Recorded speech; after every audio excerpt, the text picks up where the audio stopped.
속보입니다. 전 세계가 수년간 발견하지 못했던 중국의 비밀 시설이 한 국가의 위성에 의해 포착됐다는 소식입니다. 뉴스 자막이 뜨는 순간 베이징의 한 회의실이 얼어붙었습니다. 미국은요? 못 봤습니다. 유럽은 확인 못했습니다. 짧은 침묵 끝에 낮은 목소리가 울렸습니다.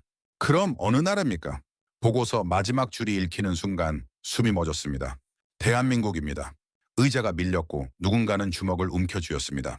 지금 당장 외교관 급파하세요. 그날 세계는 처음으로 깨달았습니다. 늘 끝에 있던 나라가 이제는 먼저 보고 먼저 판단하는 나라가 되었다는 사실을요. 저는 빅터 H. 스톤입니다. 국제안보 분석가로 30년을 살아왔죠. 제 일은 간단합니다. 세계 각국의 위성 데이터를 분석하고 숨겨진 위협을 찾아내는 겁니다. 감정은 배제하죠. 오직 데이터만 믿습니다. 그런 제가 2024년 가을 어느 날 밤 떨고 있었습니다. 한국에서 온 파일 때문이었죠. 보지 말았어야 했습니다. 하지만 이미 늦었습니다. 중국 서부 산악지대 모든 국가가 아무것도 없다고 결론 내린 그곳에서 말이죠. 한국이 다른 걸 발견했습니다. 지하 30m 뭔가 움직이고 있었습니다. 그 순간 저는 깨달았죠. 조용한 전쟁이 시작됐다는 걸 말입니다. 우주는 이미 전장입니다. 많은 사람들이 모릅니다. 하늘 위 800km 그곳에서 보이지 않는 전쟁이 벌어지고 있다는 걸 말이죠. 위성은 더 이상 관측 도구가 아닙니다. 무기입니다. 미국, 중국, 러시아, 이들은 서로의 위성 궤도를 분 단위로 추적합니다. 언제 어디를 지나가는지, 어떤 각도로 촬영하는지, 심지어 렌즈가 어느 방향을 향하는지까지 계산하죠. 중국은 특히 집요합니다. 외국 위성이 자국 상공을 통과하는 시간을 정확히 파악하고 그 시간대를 피해 중요 활동을 진행합니다. 위장막을 펼치고 차량을 숨기고 불을 끕니다. 완벽한 타이밍이죠. 그래서 중국 서부 산악지대는 더욱 완벽했습니다. 광학 위성으로 보면 그냥 산이었습니다. 바위, 흙, 듬성듬성한 나무들. 이상할 게 없었죠. 열화상 위성도 마찬가지였습니다. 지표 온도는 주변과 동일했습니다. 아니, 오히려 더 차가웠어요. 나중에 알았습니다. 지하 30m의 냉각 시스템이 가동되고 있었다는 걸 말이죠. 열 차단은 완벽했습니다. 내부에서조차 극소수만 아는 시설이었습니다. 중국은 준비돼 있었습니다. 완벽하게 말이죠. 미국도 의심했습니다. 유럽도 일본도 마찬가지였죠. 하지만 결론은 같았습니다. 이상 없음. 데이터가 그렇게 말했으니까요. 저 역시 동의했습니다. 의심할 이유가 없었습니다. 보이지 않으면 존재하지 않는다. 정보 세계의 기본 원칙이죠. 우리는 그 원칙을 믿었습니다. 너무 오래, 너무 확신하며 말입니다. 그런데 2024년 10월 한국 대전에 있는 관제센터에서 이상한 보고가 올라왔습니다. 아리랑 SAR 위성 데이터였죠. SAR 합성 개구레이다. 날씨나 시간에 관계없이 지표를 관측하는 기술입니다. 그들이 발견한 건 미세한 차이였습니다. 반복되는 비정상 반사 패턴. 자연 지형과 맞지 않는 밀도. 열분포의 미묘한 불일치. 처음엔 노이즈로 치부됐습니다. 착시일 겁니다. 측정 오류겠죠. 하지만 데이터가 계속 쌓였습니다. 같은 지점, 같은 패턴 3번, 4번, 5번. 저는 처음엔 그 데이터를 보지 않으려 했습니다. 솔직히 말하면 믿고 싶지 않았죠. 한국이요? 상업용 위성을 운용하는 나라가 세계 최강 정보망이 놓친 걸 발견했다고요? 말이 안 됐습니다. 하지만 데이터는 거짓말을 하지 않습니다. 저는 그걸 너무 잘 알았습니다. 그래서 파일을 열었죠. 그리고 72시간 동안 저는 잠을 잘 수 없었습니다. 첫날, 저는 회의적이었습니다. 우연이겠지. 그렇게 생각했죠. 둘째 날, 데이터를 다시 확인했습니다. 패턴이 반복됐습니다. 노이즈일 거야. 스스로를 설득했습니다. 셋째 날, 더 이상 부정할 수 없었습니다. 같은 좌표, 같은 밀도 이상, 같은 열분포. 우연히 3번 반복될 순 없습니다. 완벽해 보이는 은폐일수록 작은 균열 하나가 치명적입니다. 그 균열을 발견한 곳이 한국이었습니다. 보고서 하단에 작은 글씨가 있었습니다. 대한민국. 그 순간부터 이건 단순한 정보 문제가 아니었습니다. 판이 바뀌는 순간이었죠. 저는 파일을 닫았습니다. 그리고 창밖을 바라봤습니다. 런던의 밤은 고요했습니다. 하지만 제 머릿속은 폭풍이었습니다. 한국이 본 것을 이제 저도 보게 됐습니다. 그리고 그건 세계를 흔들 정보였습니다. 저는 국가를 믿지 않습니다. 데이터를 믿습니다. 30년간 이 원칙을 지켜왔죠.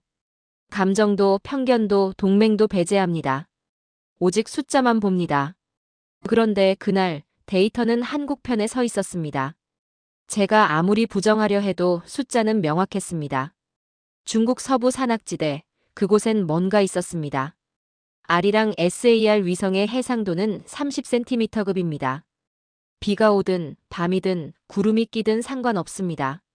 레이더 파장이 땅을 뚫고 들어가 반사되는 신호를 분석하죠. 광학 위성이 보는 거라면 SAR은 측정하는 겁니다. 밀도를, 구조를, 변화를 말이죠. 그래서 거짓말이 통하지 않습니다. 위장막으로 가려도 페인트를 칠해도 SAR 앞에선 소용없습니다. 한국이 보낸 데이터를 펼쳐놓고 저는 한참을 들여다봤습니다. 지하 구조물로 추정되는 밀도 차이가 명확했습니다. 자연 안방과 인공 구조물은 반사 패턴이 다릅니다. 바위는 불규칙하게 흩어지지만 콘크리트는 일정하게 반사되죠. 그 차이가 데이터에 고스란히 찍혀 있었습니다. 면적은 약 10만 제곱미터. 축구장 14개 크기입니다. 깊이는 최소 30m, 최대 40m로 추정됐습니다. 이건 저장고가 아니었습니다. 요새였죠.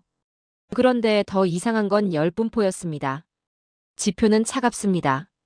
주변보다 오히려 2도에서 3도 낮았어요. 정상이라면 지하시설은 열을 방출합니다. 환기구, 배기구, 전력시설에서 열기가 새어나오죠. 그런데 여기는 반대였습니다. 지표는 차갑고 지하 15m 지점에서 미세한 발열이 감지됐습니다. 말이 안 됐습니다. 이건 자연현상이 아니었습니다. 냉각 시스템이 가동되고 있다는 증거였죠. 누군가 의도적으로 열 차단을 하고 있었습니다. 저는 다시 확인했습니다. 한 번이 아닙니다. 5번, 6번, 10번. 같은 지점을 다른 시간대, 다른 각도로 촬영한 데이터를 겹쳐봤습니다. 10월 3일 오전 2시, 10월 7일 오후 4시, 10월 12일 새벽 5시. 패턴은 동일했습니다. 우연히 이렇게 반복될 순 없습니다. 이건 확률의 문제가 아니었습니다. 현실이었죠. 한국 대전 관제센터는 더 철저했습니다. 레이더 전문가 5명이 동일한 데이터를 독립적으로 분석했습니다. 서로 의논하지 않았습니다. 결론만 제출했죠. 5명 모두 같은 결론에 도달했습니다. 지하에 대형 구조물 존재. 가동 중일 가능성 높음. 이건 추측이 아니었습니다. 과학이었습니다. 저는 그때 처음으로 제 확신이 무너지는 걸 느꼈습니다. 30년간 쌓아온 기준, 제가 옳다고 믿었던 판단들. 한국은 정보 제공국이 아니다. 상업용 위성으로는 한계가 있다. 중국의 은폐 기술은 완벽하다. 전부 틀렸습니다. 문제는 중국이 아니었습니다. 우리가 보지 못한 것이었습니다. 아니, 보려 하지 않은 것이었죠. 전문가에게 가장 두려운 순간은 자신이 틀렸다는 걸 깨닫는 때입니다. 데이터 앞에서 자존심은 무의미합니다. 저는 인정할 수밖에 없었습니다. 한국이 맞았습니다. 그들이 본 것은 진짜였습니다. 그리고 그 진실은 세계 정보 체계가 얼마나 허술한지를 증명하고 있었습니다. 저는 파일을 닫지 않았습니다. 오히려 더 깊이 파고들었습니다. 한국이 제공한 데이터 외에 제가 접근할 수 있는 모든 자료를 긁어 모았습니다. 미국 위성의 구형 데이터, 유럽의 기상 관측 기록, 심지어 중국 관영 매체의 보도까지. 퍼즐이 맞춰지기 시작했습니다. 중국은 2022년부터 그 지역을 군사훈련 구역으로 지정했습니다. 민간인 출입이 금지됐죠. 2023년엔 도로가 새로 건설됐습니다. 위성 사진에 찍힌 트럭 행렬. 그리고 2024년 모든 활동이 지하로 사라졌습니다. 완벽한 타임라인이었습니다. 준비, 건설, 은폐. 그들은 계획대로 움직였습니다. 하지만 한 가지 실수를 했습니다. SAR을 계산하지 못한 겁니다. 광학 위성은 속일 수 있어도 레이더는 속일 수 없었습니다. 그 균열 하나가 전부를 드러냈습니다. 저는 마침내 결론을 내렸습니다. 이건 사실이다. 더 이상 의심의 여지가 없었습니다. 중국 서부 지하에 거대한 군사시설이 있습니다. 그리고 그걸 발견한 건 한국이었습니다. 이제 질문은 하나뿐이었습니다. 이 정보를 어떻게 다룰 것인가? 저장고는 말을 하지 않습니다. 그냥 거기 있을 뿐이죠. 하지만 이 시설은 말을 하고 있었습니다. 아주 작게, 아주 조심스럽게. 그런데 한국이 그 소리를 들었습니다. 2024년 10월 중순, 한국의 전자전 감청 시스템이 이상한 신호를 포착했습니다. 중국 서부 산악지대, 바로 그 좌표에서였죠. 주파수 대역은 군 통신용이었습니다. 민간이 쓰는 범위가 아니었어요. 더 정확히는 암호화된 군 작전 통신이었습니다. 간헐적이었습니다. 하루에 2번 새벽 3시와 오후 7시. 각각 15분에서 20분 동안만 송출됐죠. 패턴이 있었습니다. 규칙적이고 계산된 패턴이었습니다. 저는 그 보고서를 받았을 때 등골이 서늘해지는 걸 느꼈습니다. 구조물의 위치와 통신 발생 지점이 정확히 일치했습니다. 오차 범위 50m 이내. 이건 우연이 아니었습니다. SAR 데이터가 보여준 지하시설, 바로 그곳에서 누군가 통신하고 있었습니다. 이 시설은 죽어있지 않았습니다. 살아 숨쉬고 있었죠. 신호정보와 SAR 데이터를 결합했습니다. 퍼즐의 마지막 조각이 맞춰지는 순간이었어요. 지하 구조물, 열차단 시스템, 그리고 이제 군 통신까지. 이건 저장고가 아니었습니다. 작전 기지였습니다. 가동 중인 군사 거점이었죠. 저는 확신했습니다. 완전히 말입니다. 그런데 국제사회는 달랐습니다. 미국은 의심만 있을 뿐이었습니다. 뭔가 있을 것 같다. 그 정도였죠. 구체적인 증거는 없었습니다. 일본도 마찬가지였어요. 중국이 서부에서 뭔가 하는 것 같다. 추측 단계에 머물러 있었습니다. 유럽은 아예 관심이 없었습니다. 너무 멀었으니까요. 모두가 흐릿한 그림만 보고 있었습니다. 하지만 한국은 달랐습니다. 그들은 거의 완성된 그림을 갖고 있었습니다. 위치, 규모, 깊이, 열분포, 통신 패턴. 전부 있었죠. 심지어 시설의 가동 시간까지 추정할 수 있었습니다. 정보 격차가 이렇게 명확하게 드러난 순간은 처음이었습니다. 한국만 진실을 보고 있었습니다. 나머지는 여전히 어둠 속이었죠. 그리고 중국이 움직였습니다. 예상보다 빨랐습니다. 2024년 10월 20일 중국 외교부 대변인이 기자회견에서 한국을 비난했습니다. 일부 국가가 우주자산을 활용해 타국 영토를 무단 감시하고 있다. 직접적으로 한국을 지목하지는 않았습니다. 하지만 모두가 알았죠. 누구를 말하는지 말입니다. 사드 배치를 언급했습니다. 영내 안보 균형을 깨뜨리는 행위라고 했죠. 경고였습니다. 노골적인 압박이었습니다. 저는 그 순간 깨달았습니다. 공격은 방어의 증거입니다. 중국이 소리를 높였다는 건 침묵이 깨졌다는 뜻이었습니다. 그들이 들켰다는 걸 스스로 인정한 겁니다. 부인하는 대신 공격했습니다. 이건 외교 언어로 번역하면 이렇습니다. 우리가 숨긴 걸 너희가 찾아냈다. 그리고 우리는 화가 났다. 한국 정부는 공식 입장을 내놓지 않았습니다. 침묵으로 일관했죠. 현명한 선택이었습니다. 지금 말하면 중국에 시간을 주는 겁니다. 증거를 인멸할 시간, 변명을 준비할 시간을 말이죠. 한국은 기다리고 있었습니다. 카드를 꺼낼 타이밍을 계산하고 있었습니다. 저는 런던 사무실에 앉아 세계 지도를 바라봤습니다. 중국 서부에 붉은 핀을 꽂았습니다. 그리고 한국 대전에 파란 핀을 꽂았죠. 두 점 사이의 거리는 3,000km였습니다. 하지만 정보의 거리는 제로였습니다. 한국은 그곳을 보고 있었습니다. 실시간으로 말입니다. 정보는 힘입니다. 누가 알고 누가 모르는지. 그것이 판을 가릅니다. 그리고 그 힘은 지금 한국에 있었습니다. 미국도 중국도 유럽도 아닌 한국에 말이죠. 이건 단순한 발견이 아니었습니다. 판이 바뀌는 순간이었습니다. 저는 보고서를 작성하기 시작했습니다. 제목은 간단했습니다. 한국의 우위. 이제 선택의 문제만 남았습니다. 이 정보를 어떻게 쓸 것인가? 그리고 누가 먼저 움직일 것인가? 게임은 시작됐습니다. 그리고 한국이 첫 수를 쥐고 있었습니다. 고립은 자연스럽게 오지 않습니다. 만들어지는 겁니다. 중국은 그 방법을 너무 잘 알고 있었습니다. 2024년 10월 말 중국의 선제 공격이 시작됐습니다.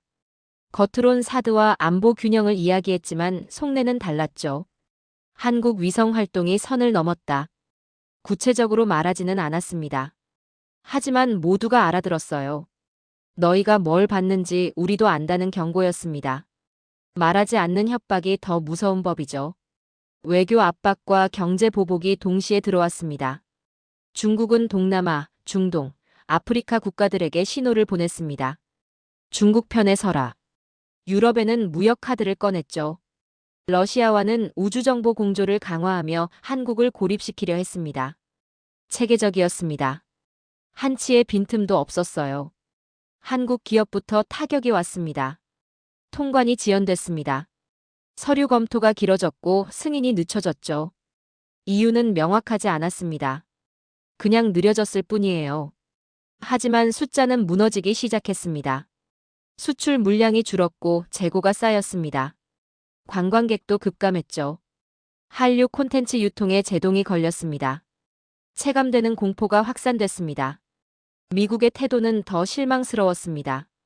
국방 라인에서는 협력을 확대하겠다고 말했습니다.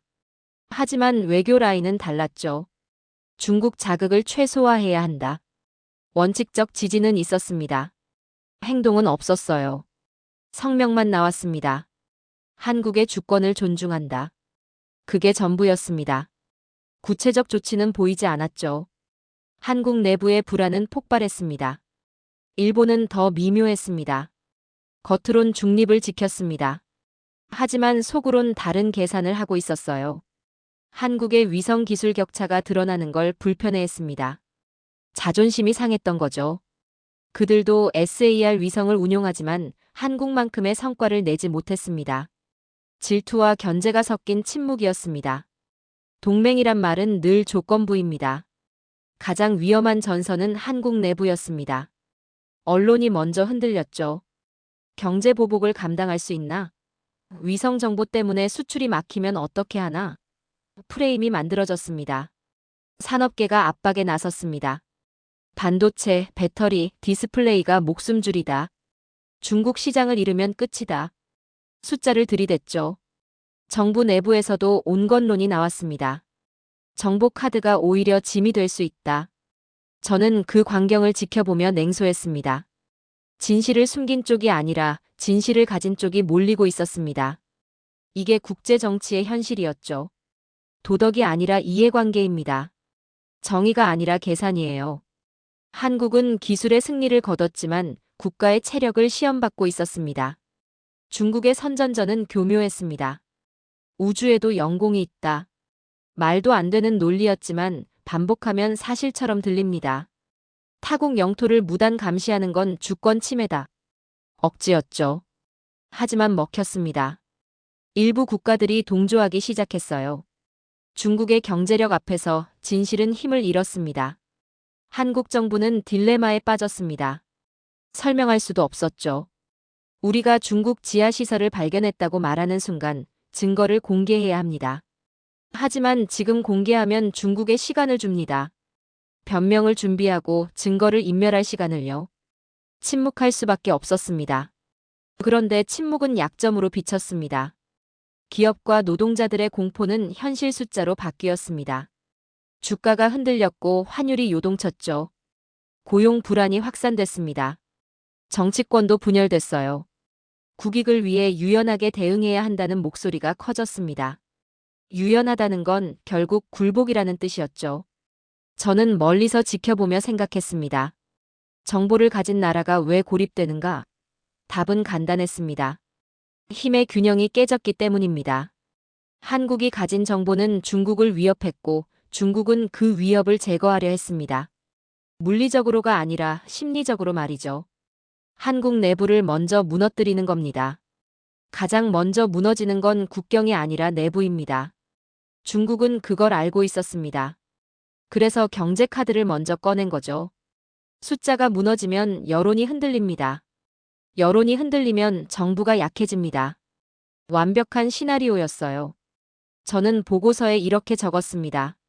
한국은 지금 두 개의 전선에서 싸우고 있다.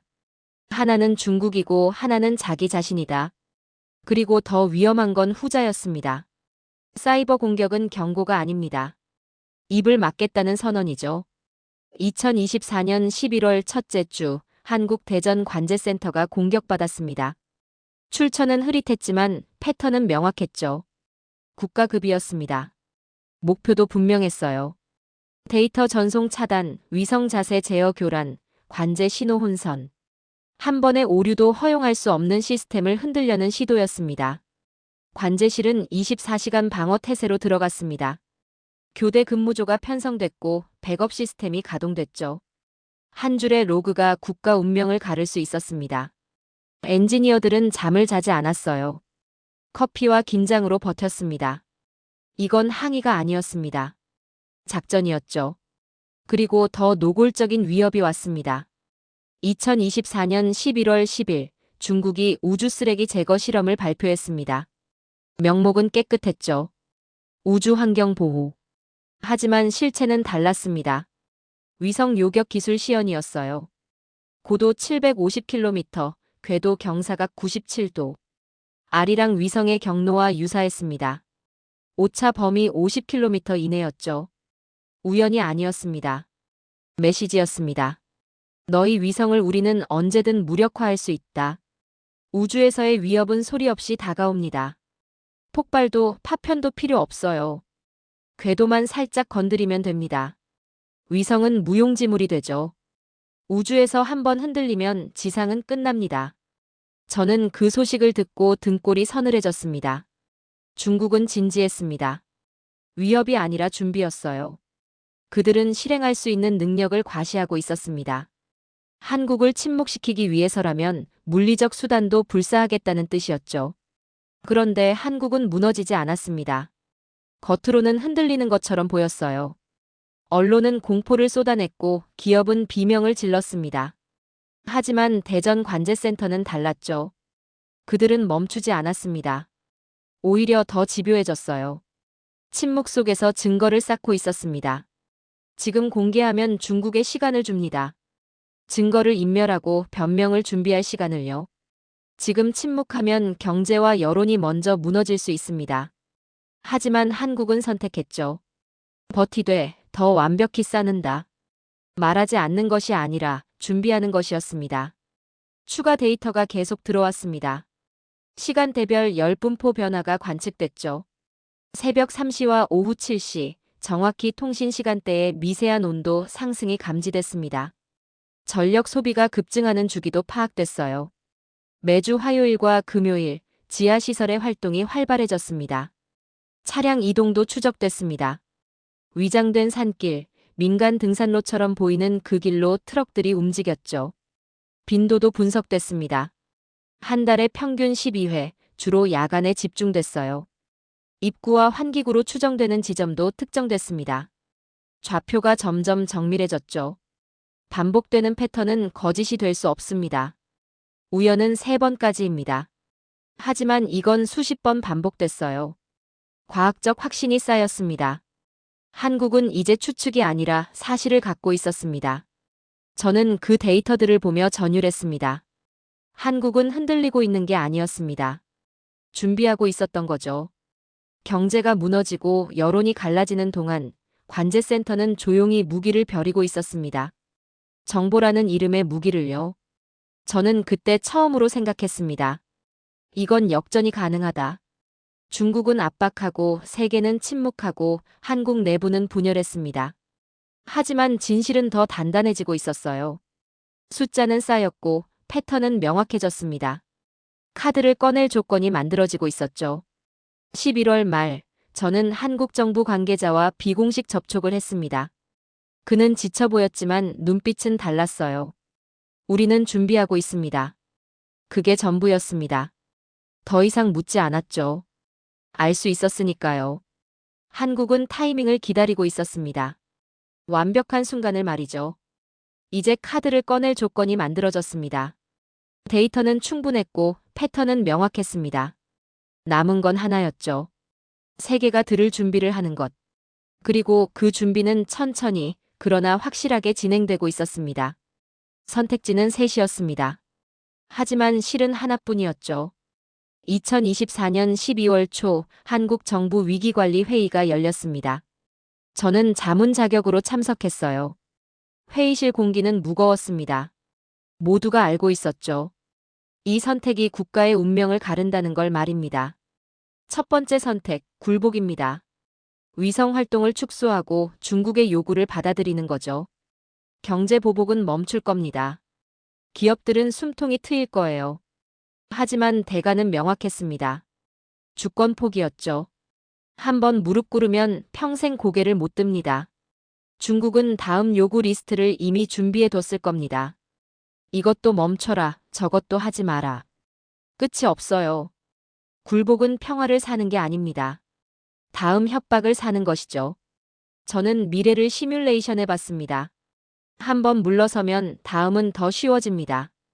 위성 활동이 제한되고 정보력이 약해지고 결국 한국은 눈을 잃게 되죠. 국가가 눈을 잃으면 어떻게 됩니까? 다른 나라의 정보에 의존해야 합니다. 그건 독립이 아니에요. 종속입니다. 두 번째 선택, 버티기입니다. 현상을 유지하는 거죠. 위성은 계속 가동하고 중국의 압박은 견뎌냅니다. 용기 있어 보입니다. 하지만 계산이 필요해요. 시간은 늘 약한 쪽을 먼저 깎아냅니다. 수출은 하루 단위로 줄고 환율은 요동칩니다. 기업들은 비명을 지르고 노동자들은 불안에 떨죠. 여론은 갈라집니다. 이게 정말 가치 있는 일인가? 의문이 커집니다. 버티기는 용기가 아니라 계산입니다. 계산이 틀리면 국가는 무너지죠. 그리고 지금 계산은 한국에게 유리하지 않았습니다. 중국의 경제력은 한국보다 훨씬 큽니다. 시간이 지날수록 압박은 강해지고 한국의 체력은 약해져요. 버티다 무너지면 정보 카드는 쓰지도 못하고 사라집니다. 세 번째 선택, 공개입니다. 판을 뒤집는 거죠. 한국이 가진 정보를 세계에 공개하는 겁니다. 중국 서부 지하시설의 실체를 드러내는 거예요. 위험합니다. 외교 전면전이 시작될 겁니다. 하지만 이건 유일한 공세 전환 카드였습니다. 공개란 폭로가 아닙니다. 국제 질서를 움직이는 도구죠. 하지만 조건이 있었습니다. 한국 혼자 주장하면 안 됩니다. 정치적 공격으로 소비될 뿐이에요. 필요한 건 검증의 연합이었습니다. 제3자가 확인하게 만드는 거죠. 미국, 유럽 독립기관, 언론. 그들이 스스로 확인하고 스스로 결론 내리게 하는 겁니다. 한국이 직접 말하지 않아요. 사실이 스스로 말하게 만드는 거죠. 회의실은 침묵에 빠졌습니다. 모두가 계산하고 있었어요. 무엇을 잃고 무엇을 얻을 수 있는지. 그때 누군가 물었습니다. 미국은 어떻게 나올까요? 핵심 질문이었죠. 그리고 답은 이미 와 있었습니다. 12월 5일, 저는 미국 국가정보국 고위 관계자를 만났습니다. 로버트 윌슨이었죠. 비공식 접촉이었어요. 그는 단도직입적으로 말했습니다. 우리도 징후는 봤다. 하지만 실체를 못 잡았다. 미국도 중국 서부를 의심했지만 확증은 없었던 겁니다. 그들이 필요한 건 한국이 가진 디테일이었어요. 저는 조심스러웠습니다. 미국의 제안은 늘 양날의 검이니까요. 그들은 도와준다고 말하지만 실은 정보를 가져가려는 겁니다. 정보만 빼내고 한국을 버릴 가능성도 있었죠.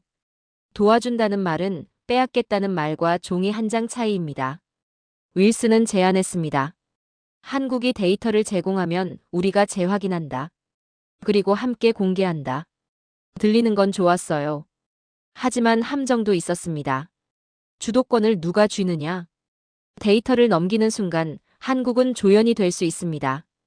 미국이 주인공이 되는 거죠. 저는 물었습니다. 한국의 역할은 뭡니까? 윌슨은 잠시 멈췄습니다. 그리고 말했죠. 출처는 보호한다. 하지만 사실은 공유한다. 번역하면 이렇습니다. 너희 이름은 숨겨주지만 정보는 우리 것이다. 저는 회의실로 돌아와 보고했습니다. 미국은 협력하겠다고 한다. 하지만 조건이 있다. 모두가 알았죠. 미국의 손을 잡는 순간 더 조심해야 한다는 걸 말입니다. 하지만 선택지가 없었습니다. 한국 혼자서는 세계를 설득할 수 없어요. 미국이라는 창구가 필요했죠. 결정이 내려졌습니다. 공개입니다. 하지만 한국 단독이 아닙니다. 검증의 연합을 구축하는 거죠. 핵심 데이터는 제공하되 기술은 숨깁니다. 결론에 이르게 하되 주도권은 지킵니다. 줄타기였어요. 하지만 유일한 길이었습니다. 회의가 끝났습니다. 저는 창밖을 바라봤습니다. 서울의 야경이 반짝였죠. 저 불빛 하나하나가 선택의 무게를 모릅니다. 하지만 이 방 안에 있는 사람들은 알고 있었어요. 이제 되돌릴 수 없다는 걸 말입니다. 우리는 진실을 외치지 않았습니다. 진실이 스스로 나오게 했죠. 2024년 12월 중순 조용한 작전이 시작됐습니다. 한국 단독이 아니었어요. 검증의 연쇄였습니다. 첫 번째 고리는 미국이었죠. 한국은 제한적 데이터를 제공했습니다. 핵심 좌표, 밀도 패턴, 10분포의 이상 수치. 충분히 의심하게 만들 정도였어요. 하지만 기술적 디테일은 숨겼습니다. SAR 분석 알고리즘, 정밀 필터링 기법. 그건 한국만의 것이었죠. 결론에 이르게 하는 증거만 제공했습니다. 답은 주지 않았어요. 질문만 던진 겁니다. 이 지점을 확인해 보십시오. 미국이 스스로 찾게 만드는 거죠. 우리가 주장하지 않습니다. 그들이 스스로 확인하게 합니다. 미국은 움직였습니다. 자체 위성으로 재확인 작업에 들어갔죠. 광학 위성과 열화상 위성을 총동원했어요. 해상도는 한국만큼 정밀하지 않았습니다. 하지만 충분했죠. 지하 구조물의 정황이 확인됐습니다. 완벽한 증거는 아니었어요. 하지만 존재는 부정할 수 없었습니다. 12월 18일 미국 국방부와 정보기관의 긴급회의가 소집됐습니다. 저는 그 소식을 듣고 전율했어요. 그들도 봤습니다. 한국이 본 것을 말이죠. 이제 미국도 같은 그림을 갖게 된 겁니다. 두 번째 고리는 유럽이었습니다. 한국은 미국을 거치지 않고 직접 유럽 독립위성 분석기관에 접촉했어요. 프랑스 툴루즈에 있는 연구소였죠. 그들은 상업적으로 중립이었습니다. 정치적 이해관계가 없었어요. 과학만 있었습니다. 같은 방식이었습니다. 좌표를 제공하고 확인을 요청했죠. 이 지점에 이상 징후가 있는지 검토해 주십시오. 유럽 기관은 독자적으로 분석했습니다. 며칠 후 보고서 초안이 완성됐어요. 은폐된 대형 구조물 존재 가능성 높음. 군사 목적 시설로 추정. 같은 결론이었습니다. 다른 출처, 같은 진실이었죠. 한국이라는 이름이 보고서에서 사라졌습니다. 출처는 익명 처리됐어요. 사실만 남았습니다. 이게 핵심이었죠. 누가 발견했는지가 아니라 무엇이 확인됐는지. 그게 중요한 겁니다. 세 번째 고리는 언론이었습니다. 뉴욕타임스, 파이낸셜 타임스, 르몽드. 주요 언론사들이 탐사 보도에 나섰죠. 정부 발표를 기다리지 않았어요. 스스로 취재했습니다.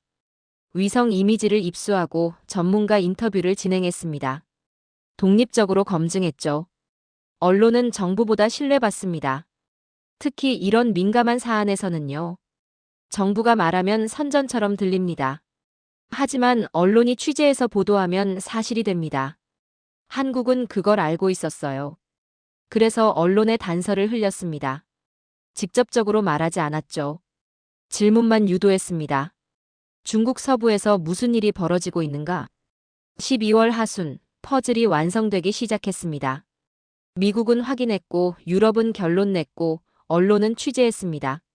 모두가 같은 지점을 가리켰어요. 중국 서부 산악지대 지하 군사시설. 출처는 달랐지만 그림은 같았습니다. 그리고 공개의 날이 왔습니다. 2025년 1월 3일이었죠. 같은 날, 같은 시간, 다른 도시에서 동시에 터졌습니다. 워싱턴에서는 미국 정보기관의 브리핑이 있었어요. 파리에서는 유럽 연구소의 보고서가 공개됐습니다. 뉴욕과 런던에서는 언론 특종이 나갔죠. 세계는 동시에 같은 정보를 접했습니다. 중국 서부에 숨겨진 대형 군사시설. 지하 30m에서 40m. 면적 10만 제곱미터. 가동 중. 그림은 완벽했어요. 누가 먼저 발견했는지는 중요하지 않았습니다. 무엇이 드러났는지 그게 전부였죠. 중국은 즉각 반박했습니다. 터무니없는 주장이다. 정치적 공격이다. 성명을 냈죠. 하지만 아무도 믿지 않았습니다. 증거가 너무 많았어요. 미국도 유럽도 언론도 같은 결론이었으니까요.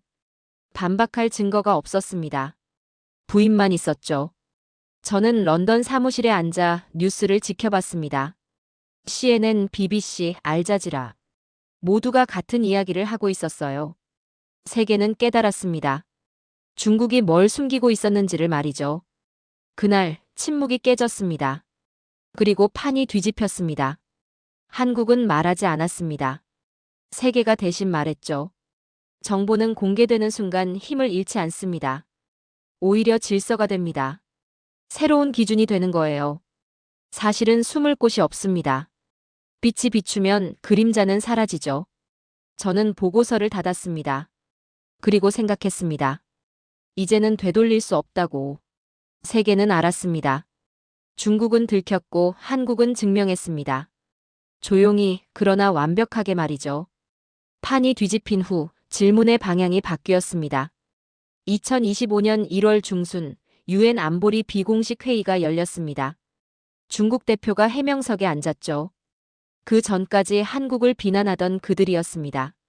하지만 이제 질문을 받는 쪽이 됐어요. 지하시설의 목적이 무엇입니까? 왜 국제사회에 알리지 않았습니까? 중국은 답하지 못했습니다. 부인만 반복했죠. 한국은 질문받지 않았습니다. 오히려 참고됐어요. 한국 측 데이터에 따르면 회의록에 그렇게 적혔습니다. 정보 출처이자 기준점이 된 겁니다. 국제 압박의 방향이 완전히 전환됐죠. 모두가 한국을 보기 시작했습니다. 동아시아 안보 지형이 재편됐습니다. 일본, 대만, 필리핀, 베트남. 그동안 보이지 않던 위험을 이제 현실로 인식하기 시작했어요. 중국의 은폐 능력이 이 정도라면 다른 곳에도 뭐가 숨겨져 있을까? 두려움이 확산됐습니다. 그들은 한국에 물었죠. 우리 주변은 괜찮습니까? 한국의 데이터가 의사결정의 출발점이 됐습니다. 기술에 대한 인식도 바뀌었습니다. 한국은 더 이상 상업용 위성 운용국이 아니었어요. 전천후 정찰 역량 보유국이었습니다. SAR 기술의 가치가 재평가됐죠. 한국이 무엇을 더 보고 있는가? 새로운 관심사가 됐습니다. 기술 이전 요청이 쏟아졌어요. 하지만 한국은 팔지 않았습니다. 협력은 하되 핵심은 지켰죠. 외교 판도가 역전됐습니다. 2025년 2월 중국이 먼저 대화를 요청했어요. 압박하던 쪽이 말을 걸어온 겁니다. 경제 보복도 슬그머니 풀렸죠. 통관이 정상화됐고 관광객이 돌아왔습니다. 말하지 않아도 알 수 있었어요. 그들도 계산을 다시 한 겁니다. 한국은 서두르지 않았습니다. 조건을 설정했죠. 투명성이 먼저다. 대화는 그 다음이다. 주도권은 한국에 있었습니다. 경제 카드의 효력이 급격히 약해졌어요. 정보를 가진 쪽이 유리했습니다. 판의 중심이 이동했죠. 저는 그 변화를 지켜보며 기록했습니다. 국제회의에서 발언 순서가 바뀌는 걸 봤어요. 전엔 한국이 나중이었습니다. 이젠 먼저 발언 기회가 주어졌죠. 의전상 변화가 아니었습니다. 실질적 위상 변화였어요. 다자 회의에서도 마찬가지였습니다. 한국 데이터 없이는 결정이 안 난다는 말이 나왔어요. 한국이 확인해주지 않으면 불안했던 겁니다. 기준점으로 자리 잡은 거죠. 이건 따라잡기 어렵습니다. 기술도 기술이지만 신뢰가 쌓였으니까요. 저는 한국 관계자와 다시 만났습니다. 2025년 3월이었죠. 그는 여전히 조용했어요. 하지만 달라진 게 있었습니다. 자신감이었죠. 우리는 기술을 팔지 않습니다. 기준을 만듭니다. 그의 말이었어요. 정보 주권이라는 개념을 실현하고 있었습니다. 미국도 태도가 바뀌었습니다. 처음엔 정보를 가져가려 했죠. 하지만 이젠 협력을 요청했습니다. 함께 보자는 제안이었어요. 한국 없이는 그림이 완성되지 않는다는 걸 인정한 겁니다. 동맹의 의미가 재정이 됐죠. 국가는 힘으로 평가되지 않습니다. 정보를 누가 갖고 있느냐로 평가되죠. 군사력도 경제력도 중요합니다. 하지만 정보가 없으면 방향을 잃습니다. 한국은 그 방향을 제시하는 나라가 됐어요. 저는 이 사건 이후 한국을 다시 분류했습니다. 제 보고서의 국가 등급 체계를 수정했죠. 한국은 더 이상 정보 수신국이 아니었습니다. 정보 제공국도 넘어섰어요. 정보 기준국이었습니다. 관측 대상에서 기준점으로 이동한 겁니다. 한국은 갑자기 강해진 게 아닙니다. 이제야 보이기 시작했을 뿐이죠. 기술은 이미 있었어요. 역량도 준비돼 있었습니다. 다만 세계가 몰랐던 겁니다. 아니, 보려 하지 않았던 거죠. 이번 사건이 그 장막을 걷어낸 겁니다. 2025년 4월, 저는 최종 보고서를 제출했습니다. 제목은 정보 질서의 재편이었죠. 결론은 명확했습니다. 한국은 새로운 정보 강국으로 부상했다. 이 위치는 고정됐다. 일시적 현상이 아니었어요. 구조적 변화였습니다. 저는 런던 사무실에서 한국 방향을 바라봤습니다. 물리적으로는 9,000km 떨어져 있었죠. 하지만 정보의 거리는 가까웠습니다. 한국이 보는 것을 세계가 참고합니다. 한국이 확인하는 것을 세계가 신뢰하죠. 저는 이 사건을 감동적인 이야기로 기억하지 않습니다. 그건 한국가가 스스로를 증명한 기록이었어요. 감정이 아니라 사실이었죠. 한국은 누군가의 허락을 기다리지 않았습니다. 먼저 보았고, 먼저 확인했고, 먼저 판단했습니다. 국제 질서는 말로 바뀌지 않습니다. 정보를 가진 쪽으로 조용히 이동할 뿐이죠. 그날 이후 저는 한국을 더 이상 질문하지 않습니다. 참고합니다. 이게 바뀐 현실입니다.